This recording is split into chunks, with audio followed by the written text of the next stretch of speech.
On va accueillir tout d'abord, merci d'accueillir Christopher Legui de Soyuz.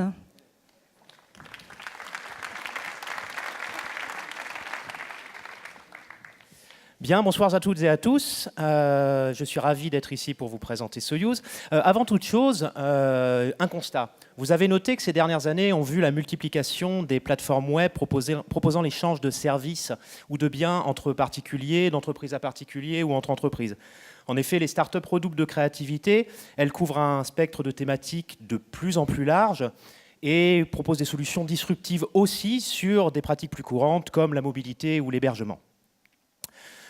Eh bien, aujourd'hui, cette économie collaborative, effectivement, la difficulté, c'est qu'on a du mal à accéder à l'information. Soit vous passez de longues heures sur Google à chercher ces plateformes, soit vous menez une veille intensive pour essayer de trouver quelles sont les nouvelles plateformes en suivant des blogs spécialisés. La troisième solution, c'est d'aller frapper à la porte de vos voisins pour demander s'ils sont prêts à partager leur table, leur voiture, leur garage, leur vélo, leur savoir-faire ou plein d'autres choses. C'est face à cette problématique qu'on a décidé de créer Soyuz. Soyuz, c'est écrit là-haut, c'est le premier et encore le seul aujourd'hui moteur de recherche de l'économie collaborative.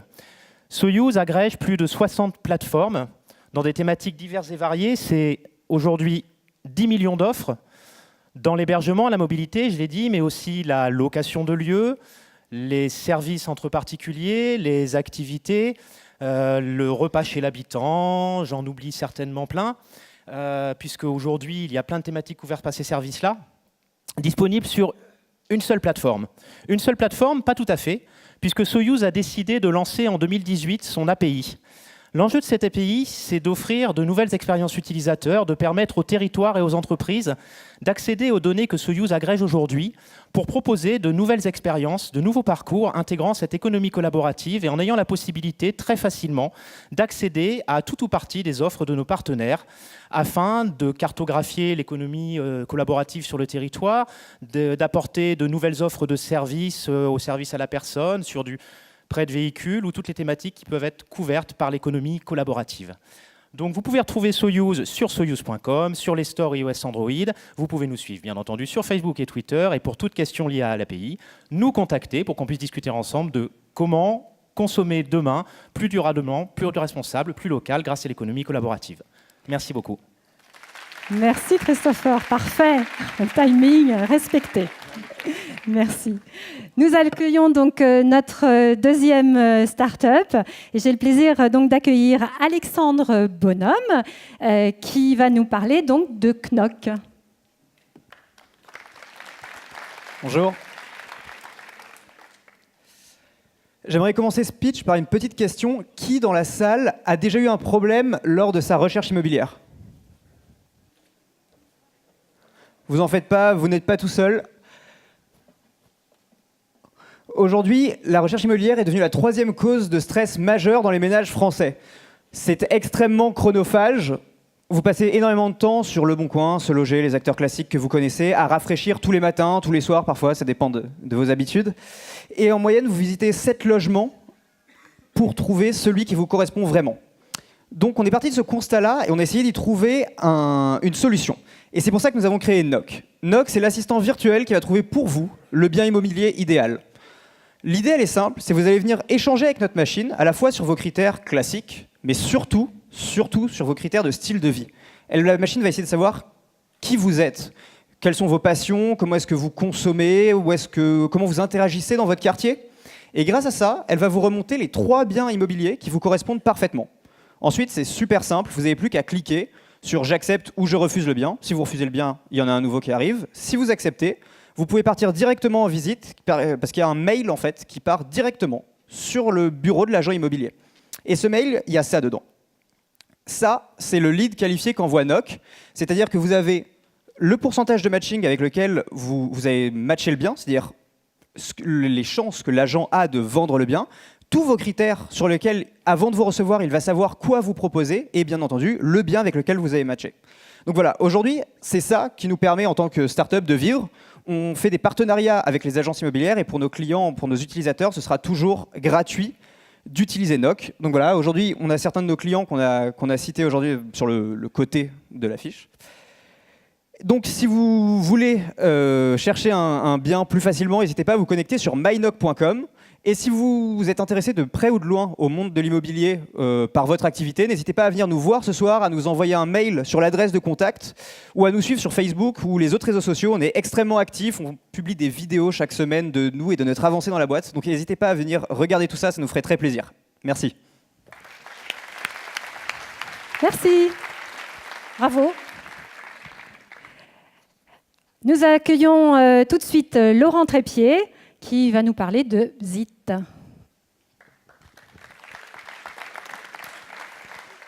Bonsoir à tous, bonsoir à toutes. Merci, quel honneur pour nous de parler ici ce soir. Notre métier est simple, nous on croit à l'intelligence artificielle pour une chose, rapprocher les gens.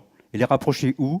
Les rapprocher sur des moments qui fait qu'on a le temps de se parler et on a le temps d'expliquer ce qu'on fait, on a le temps d'expliquer ce que l'on cherche. Donc on a fait pour ça un stand connecté parce que le stand, le festival, c'est quand même le meilleur moyen pour avoir au moins 20 minutes pour se parler. Donc ce soir, évidemment, moi en 2 minutes, je ne vais pas pouvoir vous raconter plein de choses. Je vais essayer de dire ce qui nous semble le plus important par rapport à ça. Il n'y a pas d'intelligence artificielle sans data. Vous le savez. Il y a ce soir des grands spécialistes, Cédric Villani l'a dit, on va le répéter, il n'y a pas d'intelligence artificielle sans data. Et le métier de Bzitt, qu'est-ce que c'est ? C'est de capter la data sur les lieux. Nous avons 3 types de clients. On a des clients qui viennent nous voir parce qu'ils font des salons pour faire du business. C'est clair, la demande est simple. Moi, monsieur, je fais un salon pour gagner de l'argent. C'est ce qu'on appelle l'offre business. On a des clients qui viennent nous voir, qui nous disent, moi non, je fais des salons non pas pour gagner de l'argent. Je fais du salon pour développer la notoriété de ma marque, pour développer la notoriété de mes valeurs. Ça, c'est l'offre visibilité. Et puis, on a des clients qui viennent nous voir parce qu'eux, ils veulent expérimenter des parcours, savoir comment les gens perçoivent leur offre, comment le parcours s'opère sur le stand. C'est l'offre parcours. Donc, ce qu'on fait, vous l'avez compris, on capte des données, il y a des graphes à bulles, il y a de l'analyse, de la détection d'écart, de l'alerte. Tout ça, dans un seul but, c'est de développer la notoriété de votre marque. Vous n'aurez du monde qui vient vous voir que si vous êtes plus connu, que si vous communiquez de façon extrêmement performante. Dans la note de M. Villani, on parle de quoi ? On dit aussi, on parle de performance énergétique. Nous, comme on est dans le marketing digital, vous l'avez compris, on parle de quoi ? On parle de marketing green. Ne parler qu'à ma cible et faire que quand je parle, on m'écoute. Donc nous, notre rêve, c'est que vous veniez nous voir et que vous veniez avec de beaux projets, avec des projets ambitieux. Nos clients, ce sont des développeurs, ce sont des créateurs, ce sont des gens qui veulent grandir. Et nous, on les accompagne pour un seul but, qu'ils aient plus 100% de notoriété en moins de 3 mois. Merci à toutes et à tous et excellente soirée. Merci beaucoup. Donc voilà, et notre 4e start-up, donc j'ai le plaisir d'accueillir, alors je ne voudrais pas écorcher votre nom, Hugues Razanadraïb de Kereon Intelligence. Voilà, je vous laisse la parole. Merci. Alors c'est déjà une épreuve de dire mon nom, je vous l'accorde. Alors Kereon Intelligence, en fait, il faut appuyer sur ça, c'est ça. Kereon Intelligence, en fait, on est des experts en data intelligence, en fait. Alors, on a fait le pari en fait de ne faire qu'une chose, mais de la faire bien. On ne voulait pas faire une multitude de choses et d'autres. On s'est dit, on va faire de la data intelligence et rien d'autre. Alors, la data intelligence, c'est quoi ? C'est tout simplement, vous prenez vos données, vous les transformez en informations. Vous prenez vos informations, vous les transformez en actions. Et puis, ces actions vont générer des données qui vont se transformer en informations, qui vont permettre de faire des actions améliorées. Et le cycle est bouclé, quoi. Donc la data intelligence, c'est tirer à partir de vos données de l'intelligence pour mieux agir. Donc ça c'est vraiment notre expertise et un peu c'est notre dada en fait. Comme je disais ce matin, la data c'est notre dada. Donc on a 3 activités qui sont fondamentales. On a d'abord la formation, le conseil et la réalisation et la recherche et développement. Alors pourquoi je mets en avant la formation ? Parce que l'un des propos fondamentaux de Kereon Intelligence, c'est de développer la culture data. Ça, c'est important. On a remarqué que les entreprises qui adoptent une approche data dans leurs pratiques professionnelles sont d'une efficacité redoutable par rapport à leurs concurrents. Et donc ça, c'est fondamental de développer une culture data. Mais ça veut dire quoi, développer une culture data, une approche data ? On parle de data, mais on ne sait pas trop à quoi ça correspond. Qu'est-ce que je dois modifier ? Par quoi je commence ? Qu'est-ce que j'analyse ? Comment j'analyse ? Etc. Donc ce qui est fondamental dans tous les projets data, c'est de commencer par de la formation. Ça, c'est fondamental. Il faut que la connaissance soit partagée et qu'il ne faut surtout pas qu'elle soit spécialisée. Alors c'est vrai qu'il y a des spécialistes. Dans une entreprise, on se dit on va nommer un CDO, un Chief Data Officer, et puis voilà. Il va se débrouiller et puis il va développer la culture data. Alors qu'en réalité, c'est l'entreprise globale. Si on parle de culture, ça concerne toutes les personnes qui composent l'entreprise, tous les services qui composent l'entreprise. Et puis le conseil et réalisation, c'est important d'être accompagné, un apprentissage guidé pour gagner de l'autonomie. Et puis on fait aussi de la recherche et développement. Alors ça, c'est la partie qui nous plaît le plus. On passe beaucoup de temps en veille à chercher les meilleures pratiques, les meilleures technologies et les meilleures bonnes pratiques finalement. Donc une approche data culture, elle se base sur 4 points fondamentaux. C'est d'abord ce que j'ai expliqué, la formation acculturée. On passe d'une culture, voilà, ça fait 20 ans, 30 ans que je travaille comme ça. Et bien, on doit passer sur comment je change cette approche dans mes pratiques en analysant la data, en la recherchant, en la visualisant, en analysant, en trouvant, en faisant émerger de nouveaux usages, quoi.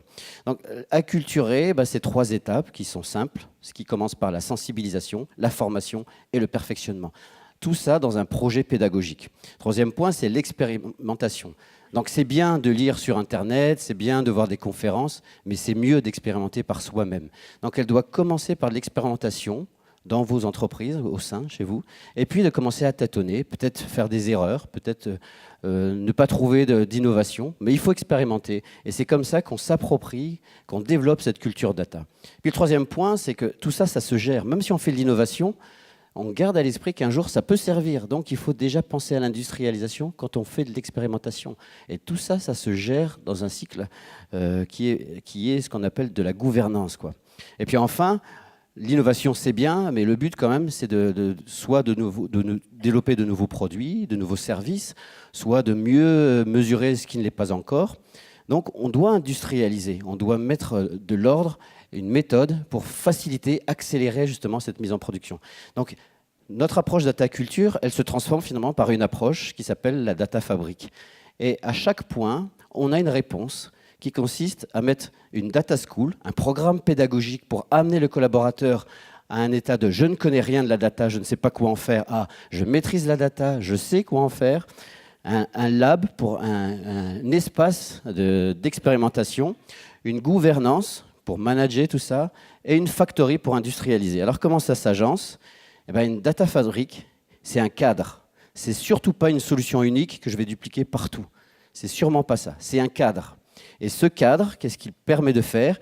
Il permet, 1, d'expérimenter, 2, d'industrialiser et gérer l'ensemble dans une dynamique collaborative entre le lab et la factory, dans une gouvernance de la data.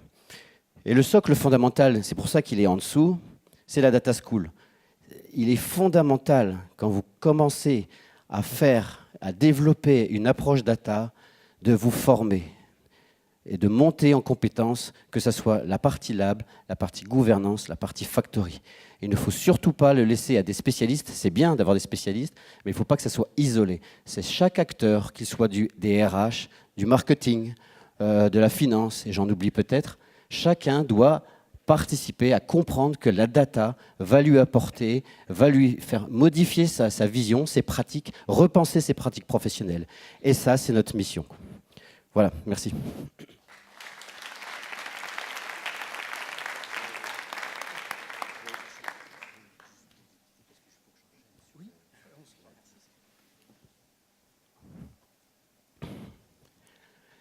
Donc désolé, vous les avez encore...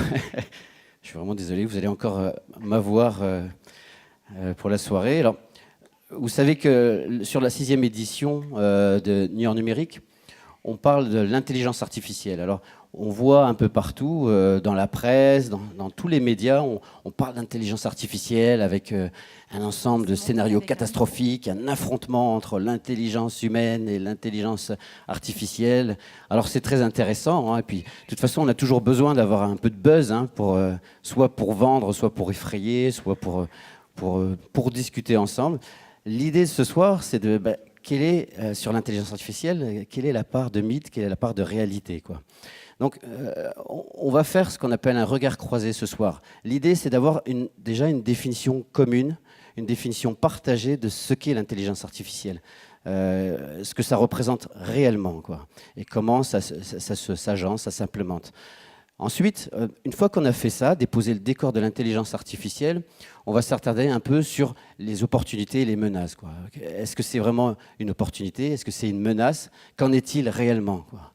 On va ensuite balayer le sujet des impacts sociétals, parce que vous savez que dans une révolution technologique, il y a le cycle de la révolution technologique a un impact sur notre conception du monde, un impact sur la société, un impact sur l'économie et un impact sur le management. Et ce cycle, il est intéressant parce qu'il est vérifiable sur n'importe quelle technologie.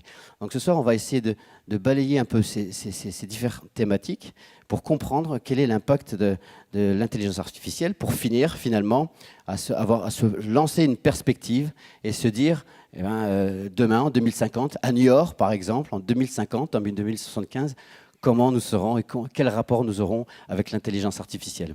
Alors pour cela, pour éclairer ce débat, on a convié deux acteurs importants. Le premier, c'est un journaliste. Alors je sors ma petite fiche comme les vrais présentateurs. Alors, c'est un journaliste qui est vraiment spécialisé dans toutes les questions du numérique. Il est diplômé de l'Institut du journalisme de Bordeaux-Aquitaine. Il a débuté à la radio et dans l'informatique dans les années 80. Il a fait un choix, j'ai partagé avec lui, c'est intéressant parce qu'il a fait un choix, il était passionné de journalisme et passionné aussi d'informatique, il programme même lui-même. Et puis à un moment il s'est dit, je ne vais pas faire le choix, je vais justement associer les deux et faire justement ces chroniques qu'à partir de 99, il a développé la chronique qui s'appelle Nouveau Monde sur France Info pour développer justement et faire partager toutes ces évolutions technologiques. Jérôme Colombin, je vous présente. Je vous demande d'accueillir Jérôme Colombin. Merci.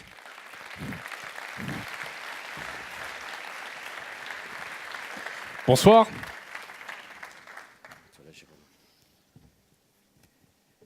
Alors, plus le regard d'un journaliste, on s'est dit aussi, c'était intéressant d'avoir... mets-toi plutôt vers là, ouais. Alors, on s'est dit, au-delà du regard du journaliste, ce qui est intéressant, c'est d'ajouter aussi le regard d'un professionnel de l'intelligence artificielle. Donc Rand-Indy, lui, c'est un entrepreneur et un data scientist. C'est le fondateur et le PDG de Snips. C'est la première plateforme justement de vocale compatible avec la GDPR. Alors il est assez particulier, Rand. J'ai beaucoup échangé avec lui en préalable, c'était intéressant. Il a commencé à coder à l'âge de 10 ans. Il a fondé son réseau social à 14 ans et puis il a fondé une agence web à 15 ans, quoi, avant de se passionner pour le machine learning à 18 ans. C'est-à-dire qu'à 18 ans, il avait déjà pratiquement 8 ans d'expérience en machine learning. Donc c'est assez particulier comme adolescence.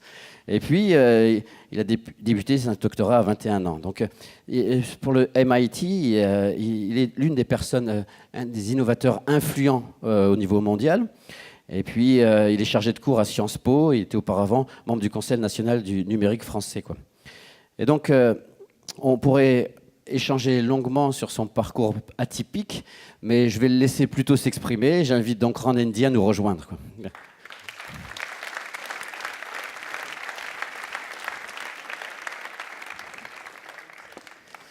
Bonjour. Alors, il nous manque un micro. On n'a que 2 micros. On va se partager le micro. On va se le partager, oui. Alors, comme je le disais en préambule, l'idée, c'est de bien distinguer le mythe de la réalité sur l'intelligence artificielle. Et dans cet échange, ce qui serait intéressant, c'est déjà de définir qu'est-ce que c'est l'intelligence artificielle. Comment on peut définir l'intelligence artificielle ? Déjà, est-ce que quelqu'un a déjà entendu le mot intelligence artificielle ? Ok. Qui a déjà vu un film sur l'intelligence artificielle ? Qui sait me dire ce que c'est ? C'est dingue, hein ? Ah, il y a quelqu'un qui a levé la main, là. Ah, mais si vous avez déjà vu mon talk, ça ne marche pas. Pour moi, l'intelligence artificielle, c'est tout simplement reproduire un comportement humain dans une machine. C'est tout. Il y a tout un tas de techniques qui existent pour y arriver, dont une qui est très commune, qu'on appelle le machine learning, l'apprentissage automatique. L'idée est très simple, C'est qu'on va montrer des exemples du comportement à la machine et la machine va apprendre à reproduire ce comportement à partir de ces exemples. Un peu comme un enfant à qui on montre 4 fois une image de cheval et qui finit par reconnaître un cheval. C'est exactement pareil, mais dans une machine. Et dans le machine learning, il y a un type d'algorithme, une type de technologie qui s'appelle le deep learning. Donc le deep learning est une branche du machine learning, qui est une branche d'intelligence artificielle qui consiste à reproduire des comportements humains dans des machines. Je complète. Oui. Enfin, c'est vrai que l'intelligence artificielle, c'est un des trucs les plus difficiles à définir. Enfin, chacun a sa définition. La mienne n'est pas du tout différente de la tienne, au contraire. Mais juste pour rappeler que c'est aussi une discipline scientifique, hein, qui est née dans les années 50, donc c'est quand même vieux, 1956 très exactement. Et puis ça a un petit peu piétiné. En fait, les chercheurs n'arrivaient pas vraiment à faire ce qu'ils voulaient faire. Et puis ça a redémarré en 2012 avec le deep learning. Grâce à quoi? En fait, grâce à 3 choses. La puissance des machines qui a augmenté, les datas qui sont devenues disponibles en très grande quantité, et le stockage aussi qui est devenu accessible très facilement en très grande quantité grâce au cloud. Et pour rebondir sur ce que disait Rand à l'instant sur l'intelligence artificielle, c'est reproduire l'intelligence humaine, enfin faire des choses qui ressemblent à l'intelligence humaine. En fait, on a toujours repoussé cette barrière. C'est-à-dire qu'en c'était en 1997, je crois, quand pour la première fois un ordinateur a battu Garry Kasparov aux échecs, on s'est dit « Ah, ça y est, l'ordinateur est aussi intelligent que l'homme ».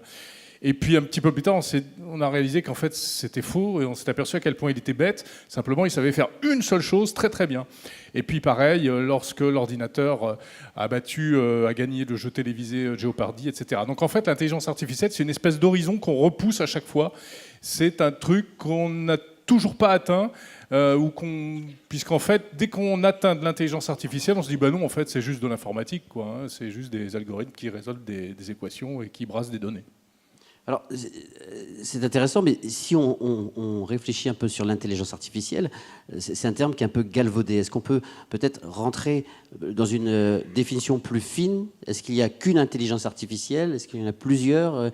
Est-ce que, Rand, par exemple, tu peux nous expliquer un peu les différentes formes en fait, de l'intelligence artificielle?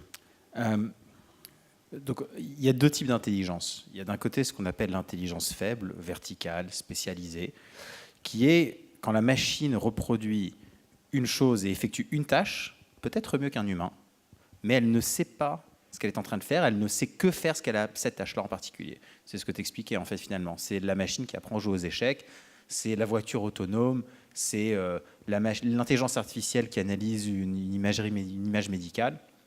Ce qu'il faut comprendre, c'est qu'en tant qu'humain, on a un autre type d'intelligence en plus de ça, qu'on appelle de l'intelligence horizontale ou de l'intelligence forte. C'est la capacité à déjà avoir conscience de ce que l'on est en train de faire, mais aussi à pouvoir changer de perspective en fonction des besoins du problème. Quand vous bossez sur quelque chose, vous n'êtes pas que dans l'exécution machinale de cette tâche-là. Vous savez ce que vous êtes en train de faire, vous êtes capable de prendre le problème sous un autre angle. Ça, c'est impossible aujourd'hui pour une machine à faire. Et ma conviction, c'est que l'intelligence humaine artificielle ne pourra tout simplement jamais exister. C'est de la science-fiction. Il faut vraiment que vous mettiez ça en tête. L'intelligence artificielle verticalisée, ça marche très bien. C'est déjà un impact absolument énorme. Mais l'intelligence artificielle de niveau humain n'existera jamais. Donc finalement, ce que tu nous dis, le fameux affrontement entre l'homme et la machine, avec un surpassement de la machine, c'est de la pure science-fiction. Skynet. Non, mais oui. c'est totalement de la science-fiction. Après, je comprends. Déjà, il y a une première chose qu'il faut remettre en perspective. Ceux qui vont essayer de vous faire peur sur l'intelligence artificielle ne sont pas ceux qui fabriquent les technologies dont ils parlent. Moi, je peux vous garantir un truc, c'est que tous mes amis qui sont des chercheurs en IA, comme moi je l'ai été, donc on fabrique les technologies qui font peur aux gens. Il n'y a personne qui croit que Terminator, c'est une possibilité. Pourquoi ? Parce qu'en fait, ce qu'on s'aperçoit, c'est que l'intelligence humaine, premièrement, ça requiert une conscience de ce qu'on est en train de faire. Donc pour le reproduire dans une machine, il faudrait déjà reproduire de la conscience artificielle. On n'est même pas capable de savoir si les animaux ont une conscience. Comment va-t-on le créer dans une machine ? Deuxièmement, on sait déjà depuis quelques années que les humains qui ne ressentent pas d'émotions ne sont pas capables d'avoir un raisonnement logique bénéfique pour eux-mêmes. Donc on sait maintenant que les émotions, ressentir des émotions, est nécessaire à l'intelligence humaine. On a aussi ce besoin de prise de perspective que la machine est incapable de faire. Et puis finalement, il ne faut pas oublier quelque chose, c'est quand bien même on partirait du principe que la conscience et l'émotion ne sont que des manifestations de la connectivité des neurones dans notre cerveau, ce qui est très réductionniste comme approche, eh ben, ce cerveau-là, il n'est pas dans une boîte, il est dans un corps, et on voit le monde d'une certaine façon, on voit une certaine longueur d'onde avec nos yeux, on entend certaines fréquences avec nos oreilles, on touche avec une certaine sensibilité. Notre interprétation intelligente du monde est aussi dépendante de nos sens. Et pour recréer de l'intelligence humaine dans une machine, il faudrait du coup aussi recréer de la perception humaine. Donc il faut recréer de la conscience, il faut recréer de l'émotion, il faut recréer un corps humain, des sens humains. En gros, il faut faire un gamin, quoi. C'est vraiment ça l'idée. Et une bonne façon d'illustrer cette différence entre l'intelligence faible et l'intelligence forte, et la raison pour laquelle je n'ai vraiment pas peur de l'intelligence artificielle, pourquoi vous ne devriez pas en avoir peur non plus. Il y a un artiste qui a inventé un piège à voiture autonome. C'est extrêmement simple. Il a tracé une ligne blanche, un cercle blanc sur le sol, et puis autour de ce cercle blanc, il a tracé un cercle pointillé. La voiture autonome, qui conduit mieux qu'un humain, voit une ligne pointillée suivie d'une ligne blanche, se dit « je peux passer, c'est autorisé ». Sauf qu'une fois qu'elle est dans le cercle blanc entouré du cercle pointillé, elle est bloquée. Un humain verrait cette espèce de truc-là et en fait se dirait que c'est totalement absurde, parce qu'à ce moment-là, vous avez de manière consciente changé de perspective sur le problème et vous l'avez interprété en dehors du contexte de la conduite. Une voiture autonome qui est une intelligence artificielle faible ne pourra jamais faire ce jugement-là. Et donc en tant qu'humain, tant qu'on aura notre intelligence horizontale, on pourra toujours déjouer les pièges que les intelligences artificielles pourraient poser. Mais alors ça, c'est incroyable parce que moi je l'ai vécu en vrai, ça, dans une voiture autonome. C'était il n'y a pas longtemps, c'était en janvier, c'était aux États-Unis, c'était à Las Vegas pour le salon CES de Las Vegas. Et j'étais dans une voiture Lyft, comme Uber, mais un VTC. Voiture autonome, il y avait un bus arrêté sur le côté, un énorme bus de touristes. En plus, c'est un endroit où on n'a absolument pas le droit de s'arrêter, sur le strip de Las Vegas. Et la voiture, et comme c'est une situation totalement anormale, la voiture s'est mise derrière, pensant que le bus allait démarrer. Et puis le bus n'a pas démarré. Toutes les voitures qui étaient derrière, pilotées par des humains, ont bien compris qu'il y avait un problème, que même si c'était interdit, anormal, insolite, inhabituel, il fallait faire quelque chose. Donc qu'est-ce qu'elles font ? Ce qu'on fait tous, elles se déboîtent, elles passent. Mais la voiture autonome n'a rien fait. Je peux vous dire que si le technicien qui était à bord n'était pas intervenu, j'y serais encore dans la voiture autonome. Très, très bien. Alors, ce que vous dites finalement, c'est qu'on n'a pas de raison réelle de craindre l'avènement des machines sur les hommes, mais finalement, est-ce qu'il y a vraiment des risques liés à l'IA ? Est-ce qu'il y a des menaces ? Parce qu'on en parle un peu partout, mais est-ce que c'est une réalité, ces menaces ? Est-ce que je peux reprendre la parole un instant ? Justement, pour rebondir sur ce que disait Rand tout à l'heure, lui, il vous dit, c'est pas vrai, il n'y a pas d'intelligence artificielle forte, il n'y en aura jamais. Et puis, malgré tout, il y a des gens comme Stephen Hawking, comme Elon Musk, comme Bill Gates, qui tirent des sonnettes d'alarme en disant « Attention, c'est terrible, il faut vraiment faire quelque chose parce qu'un jour, oui, l'homme sera dominé par la machine, etc. » Et alors moi, en tant que modeste journaliste comme ça, qu'est-ce que je constate ? Qu'effectivement, il y a deux catégories de personnes aujourd'hui qui parlent d'intelligence artificielle. Vous avez les sonneurs de tocsin, ceux que je viens de citer, et puis, vous savez, les vrais qui ont les mains dans le cambouis, entre guillemets, Rand d'ici présent, et puis des chercheurs comme Jean-Gabriel Ganassia, Luc Julia, etc., qui disent mais c'est la même chose, qui disent c'est n'importe quoi. Donc on regarde ça, on ne comprend pas bien qui a tort, qui a raison finalement. Et je pense qu'en réalité, les deux ont raison, parce qu'il y a une question d'échelle de temps. Vous savez exactement ce qui se passe aujourd'hui et ce qui va se passer peut-être dans les 10 ans à venir. Et je dirais, eux se projettent encore plus loin, et eux, ils sont un peu dans la science-fiction. Parfois, ils forcent le trait, c'est vrai, c'est un peu à la limite de la caricature, mais ça a au moins un mérite, c'est que ça fait se poser les bonnes questions. Alors, non, et puis on peut se poser les questions, et c'est toujours intéressant, et moi j'adore en parler, des conséquences d'une IA faible, une IA forte hypothétique. On s'ouvre une bouteille de vin, ça nous fait toute la soirée une conversation, c'est super. Après, d'un point de vue un peu pragmatique, si on n'est pas capable de résoudre les problèmes que vont apporter les intelligences artificielles faibles qu'on a déjà aujourd'hui, on n'arrivera même pas au moment où ça deviendra une question de se poser les conséquences de l'IA forte. Donc c'est un peu mettre la charrue avant les bœufs. Ouais, c'est ça, la charrue avant les bœufs, quoi. Ça n'a pour moi aucun sens dans le discours concret. Et on le voit bien d'ailleurs dans le rapport Villani. Le rapport Villani se focalise véritablement sur l'intelligence artificielle faible et les conséquences de ça sur la société, sur l'écologie, sur l'économie, sur l'emploi. Il faut être pragmatique en fait. Faut arrêter en fait de penser que c'est une catastrophe. Alors d'accord, on a bien compris le message. Il n'y a pas non plus à fantasmer et rentrer dans des délires apocalyptiques. Ceci dit, même au point de vue éthique, on peut se poser quand même la question qu'il y a quand même quelques risques qui sont liés à l'IA. Quels sont-ils, en fait, ces risques ? Mais le risque, en fait, finalement, c'est toujours le même avec toutes les technologies. C'est un humain qui utilise la technologie pour les mauvaises raisons. C'est pas nouveau. Toutes les technologies qui ont transformé la société ont aussi permis de créer des armes. Et toutes les armes ont été utilisées au moins une fois. Et ça sera pareil avec l'intelligence artificielle. C'est une évidence que quelqu'un va créer des armes autonomes. C'est déjà le cas, c'est en train de se produire. C'est une évidence que ces armes autonomes vont avoir des ratés. C'est une évidence que des IA vont attaquer des ordinateurs de pays étrangers et vont mettre à plat le système électrique. On le sait, ça, que ça va arriver. Après, il y a quelqu'un comme Yann Lequin qui dit oui, mais vous savez, les armes automatiques, elles existent déjà. Hein. Ce sont les mines antipersonnelles, sauf qu'elles sont tellement bêtes qu'elles frappent tout le monde à l'aveugle. Donc, dans un sens, une arme automatique qui serait intelligente, en réalité, ce serait peut-être pas si mal que ça. C'est un point de vue qui est très... Oui, on peut en discuter. Oui. Non, mais j'ai eu la chance en fait de faire une émission une fois avec un général de l'armée à qui j'ai posé la question et qui m'expliquait qu'en France, en tout cas, que la mentalité, c'était qu'on peut avoir du ciblage autonome, mais qu'il n'y aura jamais on va jamais tirer la gâchette de manière autonome, quoi. Il y aura toujours un humain qui prendra la décision de tuer quelqu'un. Et je pense que c'est important parce que cette hésitation humaine de la dernière minute, elle est absolument intégrale dans la guerre, quoi. Mais il faut garder ça, il faut l'humaniser. Tout le monde n'a pas ses réserves parce qu'effectivement, ça sont des prises de position officielles très strictes qui ont été prises en France et en Europe, je crois. Mais on sait que par exemple sur la frontière coréenne, entre la Corée du Nord et la Corée du Sud, il y a des automates tueurs. C'est des produits Samsung. Samsung fait de tout, des climatiseurs et des armes automatiques, en plus des smartphones. Et c'est des choses qui peuvent tirer... alors, je ne crois pas qu'il y ait d'identification faciale, mais en tout cas de silhouette, suivant certains paramètres. C'est des appareils qui peuvent tuer. Bon, voilà, oui. Alors, effectivement, au-delà des aspects... potentiellement meurtrières de l'intelligence artificielle, si on revient à des préoccupations un peu plus basiques, on a quand même, je dirais, un impact sur l'emploi, par exemple, si on veut être concret. Quoi. Avant de parler d'emploi, il y a un autre risque, je ne sais pas si on comptait l'aborder après, mais pour moi, il y a un risque fondamental dans l'intelligence artificielle, ce sont les biais qu'on ne voit pas. Ce qu'il ne faut pas oublier aujourd'hui, c'est que la quasi-totalité des technologies d'intelligence artificielle sont créées par des hommes blancs.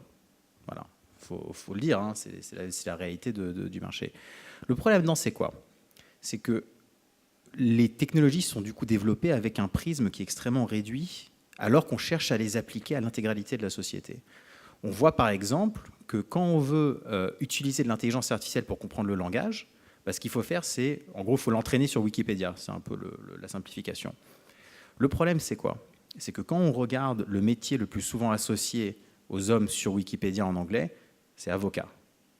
Le métier le plus souvent associé aux femmes sur Wikipédia en anglais, à votre avis, c'est quoi ?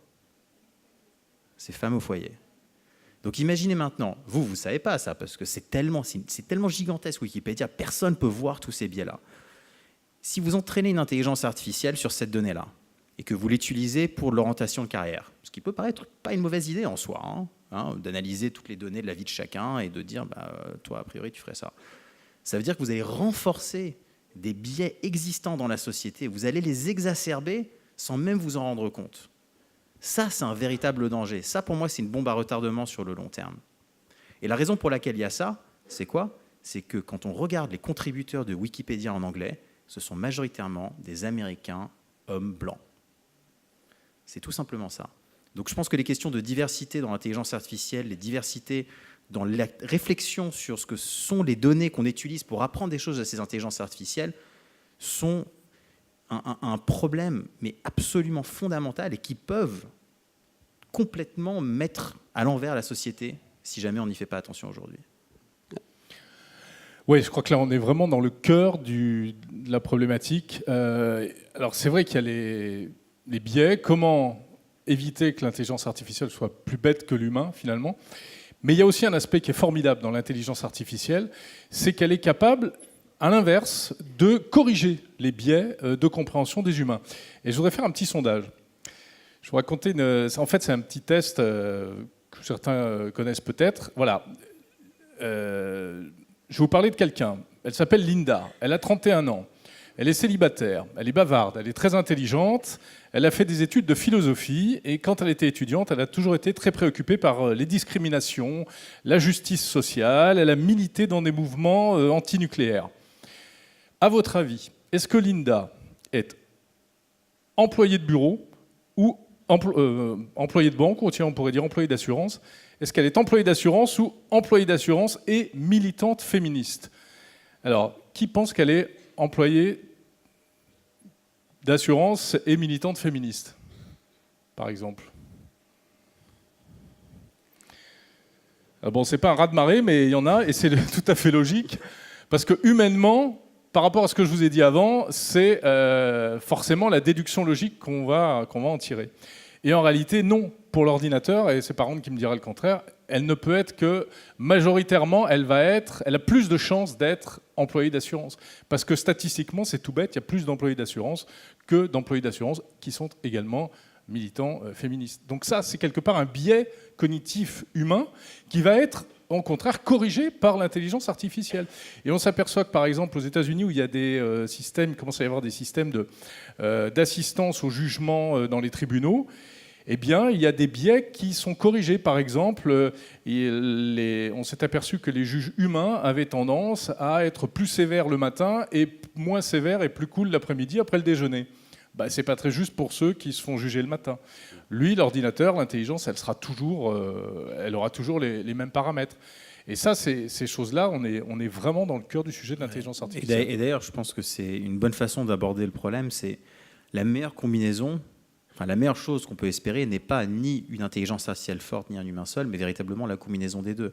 C'est-à-dire la réflexion horizontale, émotionnelle, humaine de notre intelligence, combinée avec la puissance d'exécution verticale sur certaines tâches. Et c'est véritablement cette intersection homme-machine qui va nous permettre de résoudre des problèmes, tous les grands problèmes qu'on a dans le futur. Et la justice, c'est un exemple. C'est la combinaison de l'homme et de l'intelligence artificielle, comme dans la médecine, va avoir un impact colossal. Il y a des logiciels d'intelligence artificielle qui commencent à être utilisés aussi pour le recrutement, pour trier les demandes, les candidatures, etc. Et un groupe comme Unilever, par exemple, qui pratique ça, fait le constat qu'en réalité, ils ont réussi à corriger des discriminations qui étaient apparues lors des recrutements par des êtres humains et qui n'avaient plus lieu lorsque l'ordinateur, lui, faisait le tri à condition d'avoir eu les bonnes datas en entrée, évidemment. Alors, j'en reviens quand même à ma question qui me taraude un peu et qui est sur le bout des lèvres de beaucoup de personnes, notamment l'impact sur l'emploi. On voit un peu partout que voilà, l'intelligence artificielle arrive, voilà, on va perdre des emplois, l'intelligence artificielle va remplacer l'humain, quel avenir pour l'emploi? Alors, par rapport à ça, c'est un risque qui revient souvent. Qu'en est-il en fait, réellement? Alors, déjà, est-ce que tout le monde est d'accord que l'intelligence artificielle forte, c'est-à-dire de faire tout ce qu'un humain est capable de faire, c'est n'importe quoi? Ok. Bon. Donc, la question de l'emploi, c'est une question de qu'est-ce que l'intelligence artificielle faible est capable d'automatiser et de faire à la place des humains. Bien évidemment qu'il y a tout un tas de choses que ça permet de faire. Mais il ne faut pas penser en termes de métiers qui vont être totalement automatisés, mais en termes de tâches à l'intérieur des métiers qui vont être automatisés. Et certains métiers vont être majoritairement automatisés, d'autres absolument pas, et d'autres moitié-moitié. Quand on fait cette analyse, c'est-à-dire qu'on prend en compte les tâches qui nécessitent de l'intelligence verticale versus horizontale, qu'on rajoute par-dessus ça les questions tout simplement d'intelligence émotionnelle, c'est-à-dire est-ce que le métier est majoritairement un métier humain? Est-ce que ça nécessite de comprendre la subtilité d'un être humain? Quand on rajoute ensuite tout simplement les questions d'acceptabilité sociale, ce n'est pas parce qu'on peut automatiser quelque chose qu'on va nécessairement le faire. L'exemple, c'est l'arbitre de foot. On a déjà les technologies aujourd'hui qui permettraient d'automatiser et d'analyser la vidéo en live et de dire là il y a une faute, là il n'y a pas une faute. Sauf que quand on fait ça, on s'aperçoit que le jeu s'arrête tout le temps. C'est-à-dire que les gens font tout le temps des fautes. Mais c'est chiant, personne ne veut regarder ça. Ça devient comme le foot américain, je ne sais pas si vous avez déjà regardé, quoi. Genre, il ne se passe globalement rien parce que le jeu s'arrête toutes les 10 secondes. Personne ne veut ça. L'arbitre humain a la capacité en fait, de juger par lui-même s'il faut ignorer ou pas ce qui vient de se passer. Et ça change totalement de jeu. Donc dans ce cas-là, on ne veut pas remplacer l'arbitre humain par une intelligence artificielle. Et donc quand on prend en compte ces 3 critères, la part d'intelligence faible ou forte dans le métier, la part d'intelligence émotionnelle et l'acceptabilité sociale, en fait, on s'aperçoit très vite qu'il y a environ 10% des emplois qui vont être potentiellement, qui vont être totalement automatisés, qui vont disparaître, qui vont être des emplois machines. À peu près 30-40% des emplois qui ne vont pas trop changer, qui vont rester majoritairement humains. Et le reste, c'est-à-dire plus de la moitié des emplois qui vont être transformés. C'est-à-dire qu'une grande partie des tâches va être automatisée et que le métier en lui-même va être transformé. Et donc la question n'est pas une question de comment gérer du chômage de masse. 50% de chômeurs, si ça arrive, ça ne sera pas à cause de l'intelligence artificielle. La vraie question, c'est comment est-ce qu'on va former 50% de la population à un nouveau métier ou à un métier qui change et qui change en continu au fur et à mesure que ces technologies sont utilisées. Ça, c'est la vraie question. C'est une question de formation continue et adaptive en réalité. Oui, la grande étude qui avait fait peur, c'était l'étude d'Oxford en 2013 et qui disait qu'effectivement un emploi sur 2 risquait de disparaître. Et puis en fait, 3 ans après, on a complètement révisé les chiffres, on est tombé à moins de 10%, pour les raisons que tu viens d'évoquer, parce qu'on ne va pas remplacer des emplois à part entière. Maintenant, la question, c'est est-ce que les... Alors, on dit aussi que, évidemment, c'est la théorie schumpeterienne, on crée des emplois, mais destruction créatrice, il y en a d'autres qui verront le jour, très probablement. 50 à 80% des emplois de 2030 n'existent pas. Je ne sais pas qui a pondu le chiffre, mais bon, c'est probable.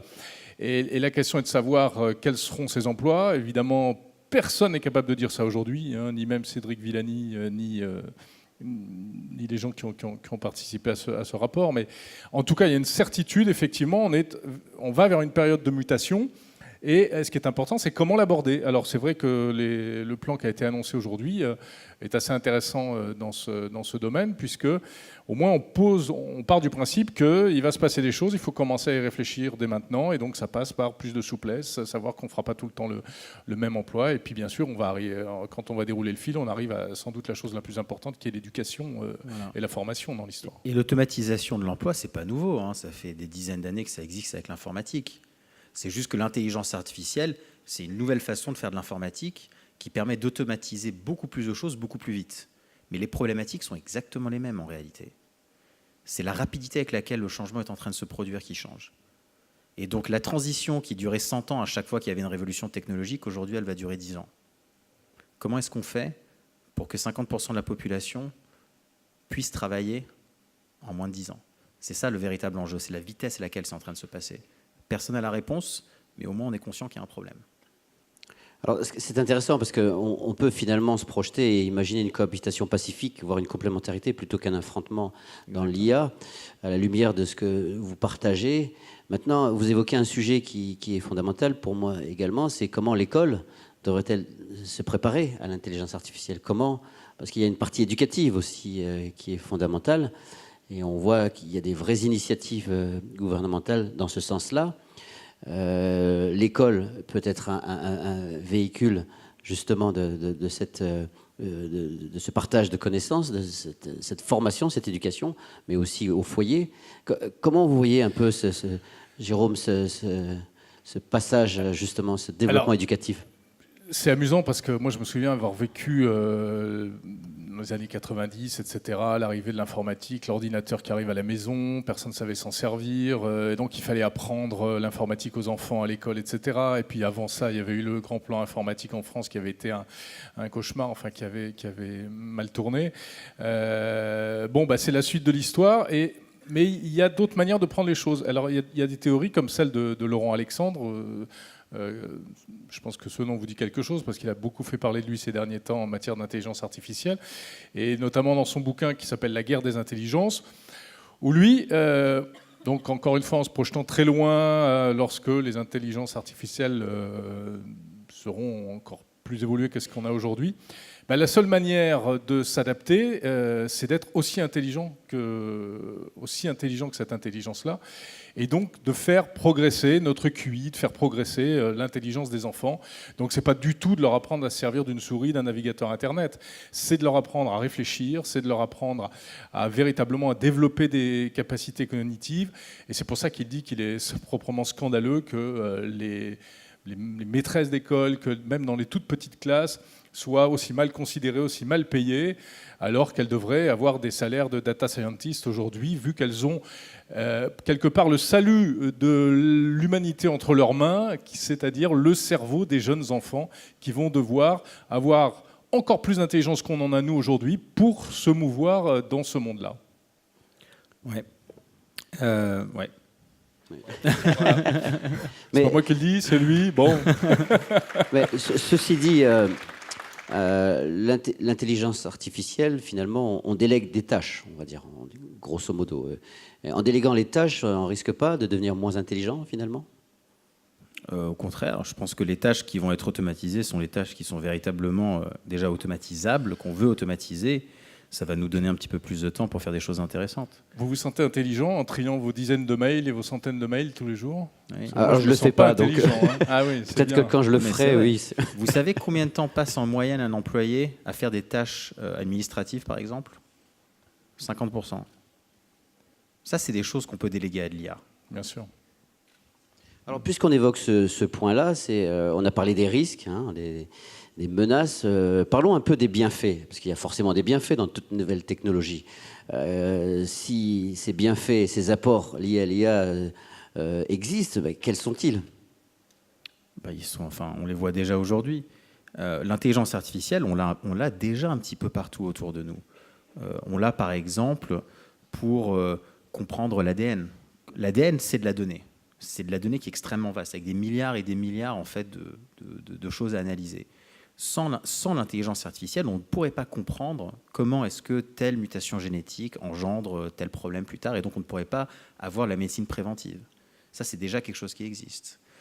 On commence à s'en servir de plus en plus dans l'imagerie médicale, c'est un autre exemple. Il y a une start-up aujourd'hui qui permet d'analyser une radio pour $1. Imaginez l'accès aux soins, imaginez ce que ça représente. Il y a aussi tout simplement l'accès à l'information. On a tellement d'informations qui nous arrivent en permanence, il faut des filtres qui nous permettent tout simplement de faire du sens de tout ce qui se passe. L'intelligence artificielle peut justement permettre de créer ce type de filtre. Parfois, ça pose un problème. Parfois, les filtres sont trop petits. Ça crée des bulles. Donc là, il y a un véritable enjeu aussi. Les voitures autonomes, je veux dire, c'est au final, conduire une voiture, c'est quand même vachement compliqué, quoi, quand on y pense. Ça demande la coordination des deux mains, des deux pieds, des yeux, des oreilles, avec la mémoire, le code de la route, le machin. C'est incroyable qu'il y ait autant de gens qui savent conduire. Franchement, honnêtement, moi, si on me demande, tu vas faire un métier où il faut apprendre les deux mains, les deux jambes, je dis, mais non, c'est pas possible. Donc, toutes ces choses-là, finalement, on va être capable de les déléguer aux machines et ça va véritablement nous libérer du temps. Et c'est vraiment ça la chose la plus fondamentale, c'est que l'intelligence artificielle ne va pas avoir l'impact sur une chose en particulier. Il n'y a pas un truc où on va dire, ça y est, le monde a changé grâce à ça. Mais ça va être un changement qui va être complètement transversal, comme l'informatique, comme le numérique. C'est quelque chose qui va être dans tout ce qu'on connaît dans la société, qui va changer chaque petite interaction qu'on a au quotidien, chaque petite chose qu'on cherche à faire. Et c'est là, véritablement, en fait, c'est comme ça qu'il faut vraiment y penser. Un mot sur les bienfaits, Jérôme? Oui, mais les bienfaits, il y a plein de bienfaits. Enfin, moi, je suis un techno-positif, un techno-addict et un techno-positif. Donc, je vois d'abord les bienfaits, sachant que les méfaits, ils viendront effectivement, comme on l'a dit tout à l'heure, des utilisations déviantes de l'intelligence artificielle. Et puis, sans doute de choses qu'on ne soupçonne pas aujourd'hui. Je veux dire, qui aurait dit, il y a 10 ans, quand le smartphone est arrivé, que le problème qu'on aurait avec le smartphone, c'est qu'on serait addict. On avait plus peur, enfin, qu'on serait fliqué, enfin, qu'on serait suivi aussi un peu. Et donc, ce qu'il y a, c'est que ça va arriver dans tous les secteurs professionnels, mais aussi à la maison. Hein. Ce sont les assistants vocaux, ce sont toutes ces choses-là. Enfin, l'intelligence artificielle, elle est déjà là. Quand vous prenez votre smartphone le matin et puis sans que vous n'ayez rien à faire, il vous dit il faudra tant de temps pour aller à ton prochain rendez-vous. C'est formidable, c'est une exploitation des données. La météo, tout génial. simplement. Hein. La météo, c'est du machine learning. Rien que de savoir, mais c'est bête, hein, mais c'est utilisé pour tout. Ouais. Pour piloter des avions, enfin, c'est... Et le loto aussi, on peut... Imaginez le loto en prédictivité. Enfin, si c'est bien fait, normalement, il n'y a pas de pattern, quoi. Enfin, il y a pas de... C'est pas prévisible. Donc il y a vraiment des bienfaits, hein, c'est ça. Non, mais en plus, je pense qu'on va s'habituer à travailler avec l'intelligence artificielle. Il y a plein de métiers. Alors, à un moment, on a dit, il n'y a pas très longtemps, justement, quand les premiers logiciels capables d'analyser les radiographies sont arrivés, on se dit, oh, ben ça y est, les radiologues sont morts, terminé. En plus, c'est les médecins qui gagnent le plus d'argent, donc les médecins qui en gagnent moins étaient bien contents de pouvoir leur dire ça. Mais en fait, c'est pas vrai. C'est pas vrai. Mais simplement, les médecins, radiologues ou pas, vont de plus en plus travailler avec l'intelligence artificielle, qui sera un outil. Et puis, il faut se mettre à la place du patient. Alors peut-être que certains médecins font un peu de résistance, probablement. J'ai rien contre les médecins, mais quand on voit ce qui s'est passé avec la carte Sésame Vitale et combien de temps il aura fallu pour l'accepter, bref.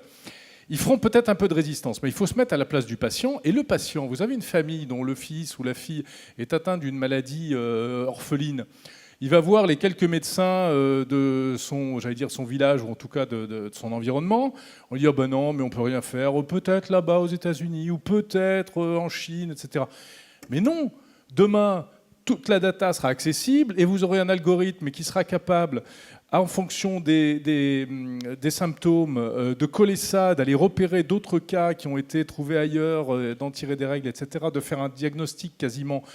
Il y a l'aspect statistique et puis l'aspect vraiment sur mesure. Eh bien, croyez-moi que la famille, elle va tout faire pour bénéficier de cette intelligence artificielle-là.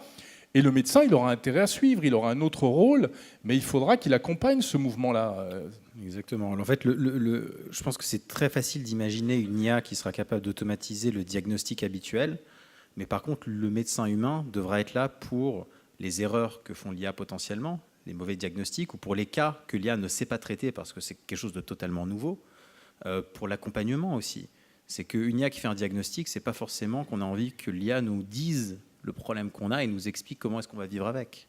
On est bien content quand même qu'un humain empathise d'une certaine façon. Et l'intelligence artificielle ne pourra jamais véritablement remplacer ça.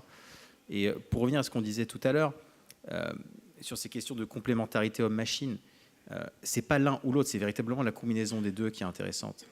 Et il y a une chose qui n'est pas de la science-fiction aujourd'hui, qui commence à se développer de plus en plus, c'est ce qu'on appelle les interfaces cerveau-machine. C'est-à-dire qu'on fait des petits implants neuronaux et on connecte en fait quelques neurones à une machine. Alors aujourd'hui, c'est 10 neurones, hein, donc ça ne fait pas grand-chose. Mais là, pour le coup, on a une vraie technologie avec de la science derrière, où on peut s'imaginer, dans un futur pas trop lointain, pouvoir connecter peut-être 1 million de neurones, pourquoi pas. Et ça veut littéralement dire qu'on sera capable d'interagir par la pensée avec des machines. C'est pas de la science-fiction, ça. Ça, c'est des trucs qui existent véritablement. Et là, il y a un potentiel énorme, parce que là, on va pouvoir utiliser le potentiel des intelligences artificielles avec notre cerveau horizontal.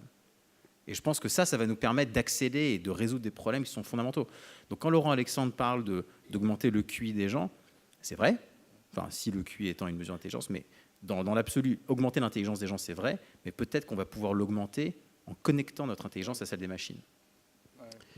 Alors, on arrive aussi au moment des questions dans le public. Donc, la parole est à vous. Est-ce que parmi vous, certains ont des questions? Oui. Alors, peut-être que techniquement, je ne sais pas s'il y a un micro, je ne sais pas si pour éviter aux personnes de briser leur voix. Je pense qu'on peut entendre et on répétera. Ah, le micro arrive. Oui. Ah, attention, ne pas tomber. Alors, devant, il y avait une personne qui levait la main.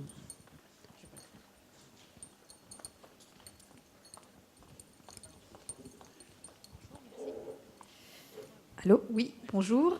Bonjour. Je rebondis sur la dernière intervention sur la connexion des neurones avec la machine. Moi, je me pose la question de cette accessibilité qui pourra être faite plus tard pour tout le monde, à égalité ou pas. Et là, c'est là ma question. Oui, c'est le même problème avec toute la technologie, a le même problème en fait.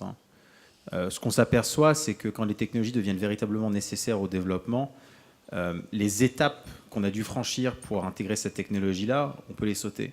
Donc l'exemple un petit peu basique de ça, c'est la téléphonie. Aujourd'hui en Afrique, le téléphone portable n'a pas eu besoin de passer par le téléphone filaire pour se développer et se démocratiser. Et je pense que ça va être un petit peu pareil avec ces technologies-là à terme, c'est que si elles deviennent véritablement un besoin pour les sociétés, elles n'auront pas besoin de repasser 20 ans à le développer, elles arriveront directement à les adopter à l'étape la plus adoptable au moment opportun. Je veux dire, le téléphone portable, c'était inaccessible il y a 20 ans. Aujourd'hui, n'importe qui peut déployer des antennes. C'est devenu quasiment... Enfin, ça ne coûte plus rien de déployer des antennes, quoi. Donc la question, c'est est-ce que l'avance qu'on va prendre pendant ce temps-là va devenir trop considérable? Et ça, c'est un problème dans la technologie au sens large. Je ne pense pas que ce soit nécessairement particulier à l'intelligence artificielle. Mais il y a quand même, je crois, une chose, effectivement, peut-être propre à toutes les technologies, mais particulièrement à ça, c'est, alors au-delà de la question des implants, etc., c'est vrai qu'aujourd'hui, ça va être les riches de la Silicon Valley, les Elon Musk et autres qui se mettent là-dessus. Et ils seront peut-être les premiers à se servir, mais tant mieux, ils feront les tests en premier. Et en revanche, c'est une vraie question. C'est une vraie question cette histoire de.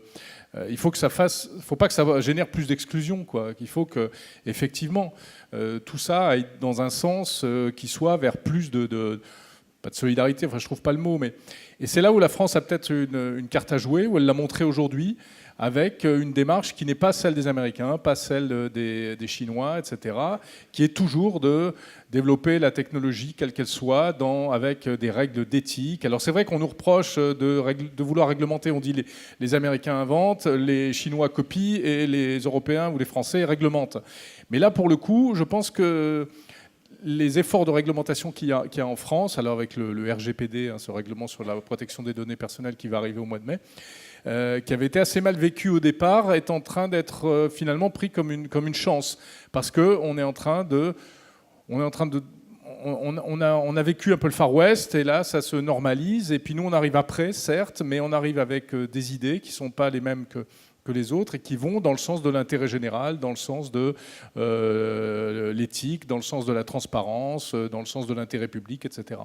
Donc c'est une vraie question qui est quand même liée à l'intelligence artificielle, c'est vrai.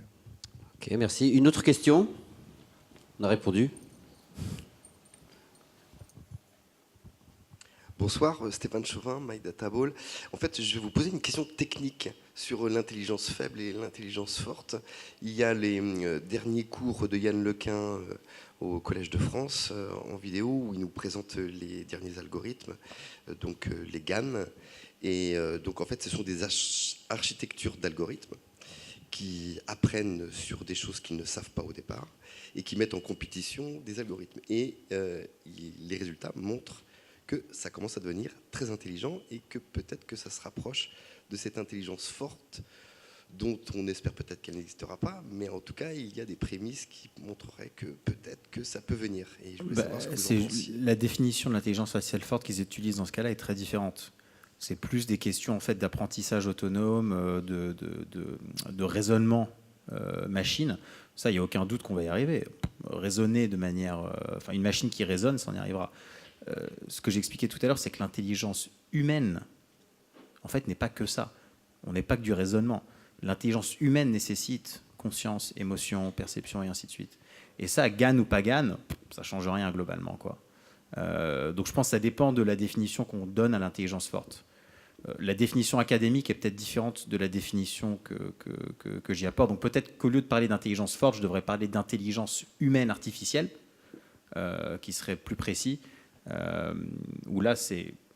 ouais. Mais c'est très bien, les GAN, hein, ça fait des trucs super, hein, mais ça ne résout pas ce problème-là, quoi. Donc apparemment, le cœur a ses raisons que l'intelligence artificielle ne connaît pas, quoi. Voilà. On a une question par milieu.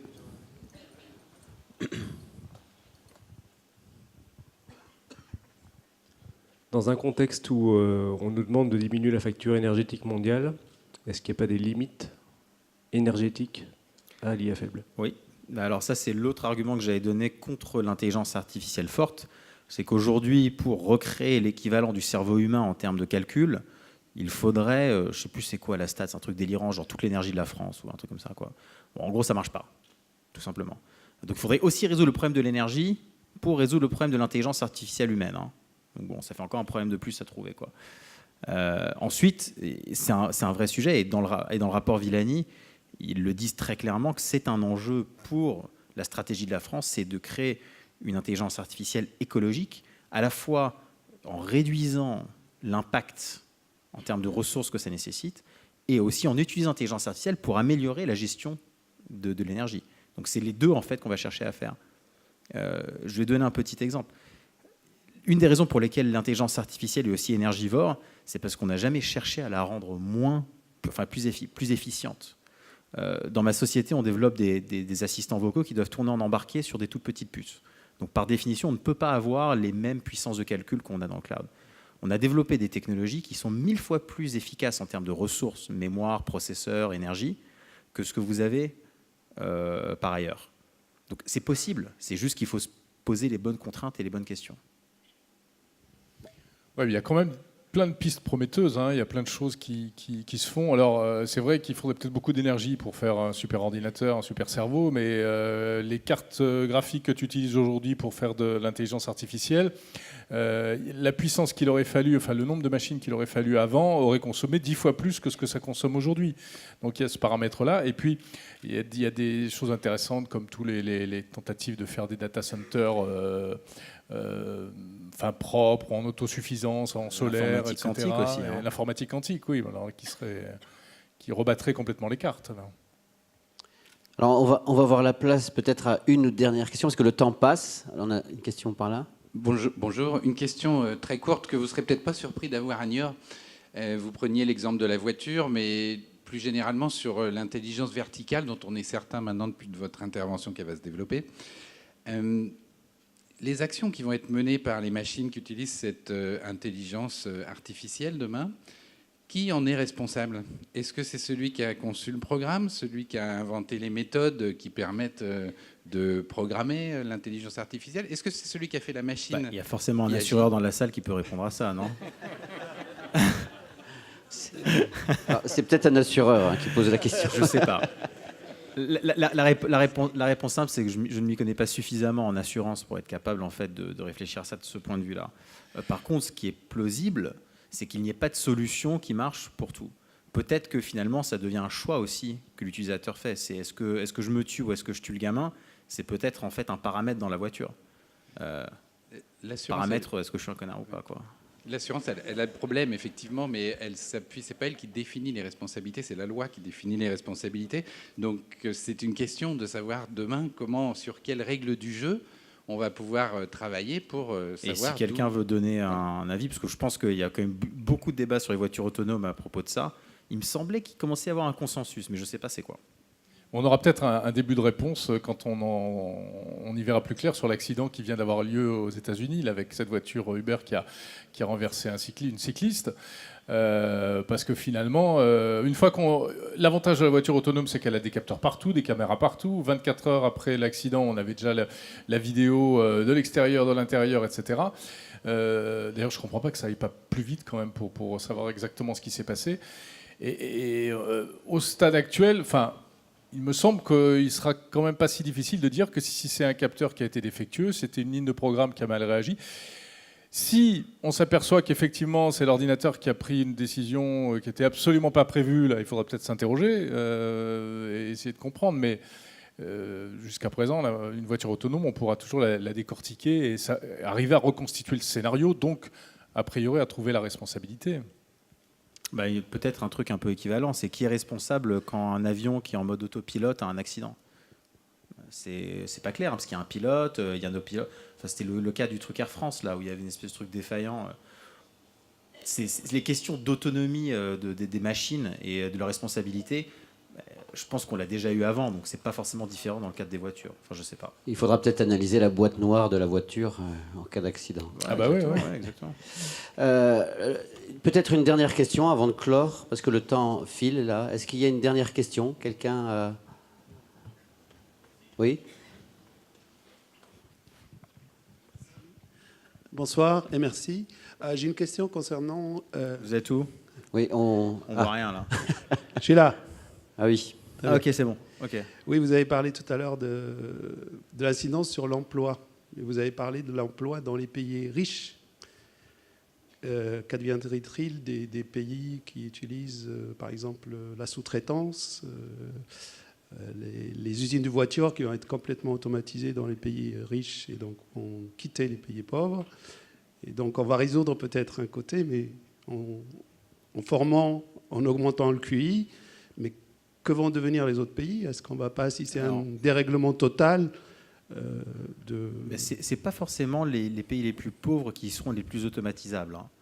On voit par exemple déjà que certains métiers comme celui de trader est en train de totalement disparaître parce que les machines sont juste plus efficaces pour placer des paris sur les marchés financiers. Chez Goldman Sachs, il y avait un desk, il y avait un plateau où il y avait 600 traders humains, il n'y en a plus que 2. Voilà. Donc bon, il y a quand même des métiers comme ça, à très forte rémunération, qui sont en train d'être automatisés. Sauf que bon, quand il s'agit de banquier, personne ne se plaint, quoi. Oui. C'est vrai. Mais quand il s'agit de 20 000 emplois dans une usine à l'étranger... Exactement. Là, donc il faut aussi un petit peu voir ça comme ça. Ensuite, ce qu'on s'aperçoit, c'est que le degré d'automatisation, c'est déjà un problème par rapport à la robotisation, par exemple, dans les usines. Et je ne sais plus c'est quoi la statistique, mais il y a des pays qui sont extrêmement... la Chine, par exemple, aujourd'hui, qui est le deuxième plus grosse économie mondiale, qui n'a quasiment aucune robotisation. Donc eux ont plus à perdre que d'autres pays qui sont beaucoup moins développés, mais qui ont fait le pari de la robotisation bien en amont. Donc tout ça pour dire que chaque pays va être impacté différemment, mais que la manière dont ils vont être impactés dépend aussi beaucoup des politiques qu'ils ont déjà mis en place depuis très longtemps par rapport à la robotisation, par rapport à l'informatisation, par rapport à la numérisation, et ainsi de suite, quoi. J'ai une dernière question. Donc le revenu universel va revenir, du coup? L'intelligence artificielle n'est qu'un facteur qu'il faudrait considérer dans cette équation. Il y en a beaucoup d'autres. Si je peux me permettre d'ajouter deux choses par rapport à votre question. Et d'une, ce type de transformation, on l'a déjà vécu. On l'a vécu avec la mécanisation de l'agriculture, on l'a vécu avec la révolution industrielle. Donc, quelque part, entre guillemets, l'homme est habitué à ça. Oui, c'est une transformation. Si l'intelligence artificielle devait passer sans rien changer, on ne serait pas là ce soir à en parler. Oui, il va se passer des choses. Et on a toujours fait face, finalement. Et deuxième chose, on s'aperçoit surtout que dans les pays où les pays les plus robotisés sont ceux qui ont le taux de chômage le plus bas. Et en Allemagne, qui est ultra robotisée, eh bien, c'est là où le chômage est moins important qu'en France, etc. Donc, parce qu'il y a des reconversions, il y a d'autres emplois dont on parlait tout à l'heure, etc. Donc ça, c'est des éléments. C'est pas une réponse, mais c'est quelques éléments de réponse. Merci. On va être obligé de clore le débat. On pourrait en parler toute la nuit, tant c'est passionnant. En conclusion, on a bien compris cette cohabitation pacifique qui nous donne une vision et qui recadre finalement l'intelligence artificielle comme une technologie. C'est une technologie et elle restera une technologie. Et c'était très intéressant de partager ça ce soir. Pour clore, je voudrais quand même remercier ceux qui ont préparé et rendre possible ce débat. Je voudrais d'abord rendre hommage et remercier le MEDEF 79 et en la personne de Magali Loisan qui est dans l'ombre mais qui a œuvré pour faire avancer les choses. Merci beaucoup Magali. Et puis notre fameuse Sylvie Touzeau qu'on ne voit jamais mais qui est partout. Alors je ne sais pas où elle est. Et j'aimerais bien qu'on lui fasse des applaudissements à Sylvie. Merci. Et puis... remercier Jérôme Colombin. Merci à vous. C'était un plaisir et Randindi. C'était un plaisir de partager avec eux. Donc, arrive le moment agréable de passer au buffet, de dialoguer ensemble, de continuer le débat. Je vais peut-être passer la parole à Véronique. C'est Anne. Merci.